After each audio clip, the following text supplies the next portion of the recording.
어제 박광원 민주당 원내대표의 교섭단체 대표 연설이 있었습니다. 좋은 비판과 충고는 새겨 듣겠습니다만 윤석열 정부의 지금의 국정기조, 인사 시스템을 모두 폐기하라고 요구한 것은 너무 지나쳤다는 말씀을 드리지 않을 수 없습니다. 특정 문제에 대해 이견을 제시하는 것을 넘어 윤석열 정부의 기조와 인사를 조금도 인정할 수 없으니 모두 폐기하라는 것은 지난 대선 결과를 부정하겠다는 말과 다르지 않습니다. 또한 브레이크 없는 폭주란 표현에 대해서도 방탄의 모든 것을 걸고 국가 시스템을 마비시키면서 끝이 보이지 않는 폭주를 하는 쪽은 정부 여당이 아니라 민주당이라고 하는 것이 타당합니다. 정책 측면에서 박광원 원내대표께서는 민생, 민주주의, 미래 성장 동력, 약자에 대한 복지, 기후 대응, 성평등, 평화 등에 대해 중요한 관점을 제시해 주셨습니다. 그러나 대화 타협을 강조하는 부분보다 다수당의 힘을 과시하는 내용이 많아 아쉬움이 컸습니다.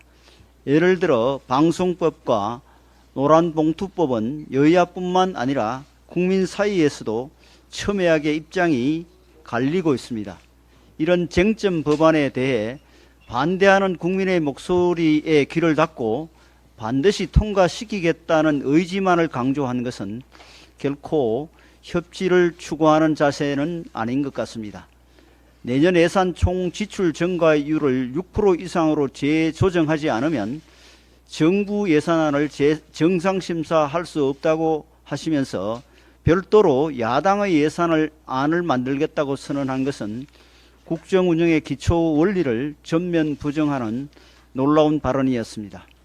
헌법은 제54조에서 정부는 예산을 편성해 국회에 제출하고 국회는 이를 심의해 확정한다는 절차를 규정하고 있는데 야당이 자의적으로 헌법 규정을 없겠다는 것입니까? 또한 정부 예산안은 허리띠를 졸라매 2.8%만 정액했지만 꼭 필요한 예산만큼은 아끼지 않았고 민주당이 줄였다고 주장한 복지 예산도 복지부 기준으로 12.2%나 증가해 역대 최대 규모입니다.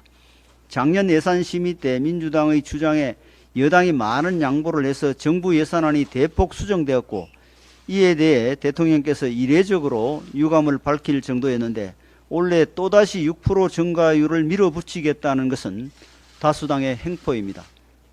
물론 정부와 여당은 야당 지도자의 주장을 경청할 의무가 있습니다.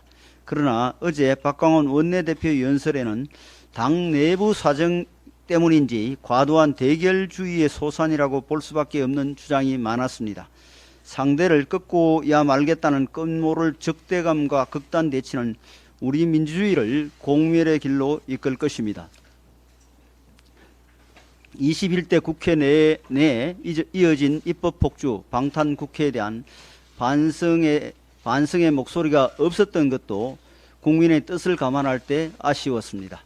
민주당에서 국회 정상화를 위해 수용할 수 있는 합리적 제안을 하신다면 우리 국민의힘은 공동의 목표를 위해 얼마든지 머리를 맞대겠습니다.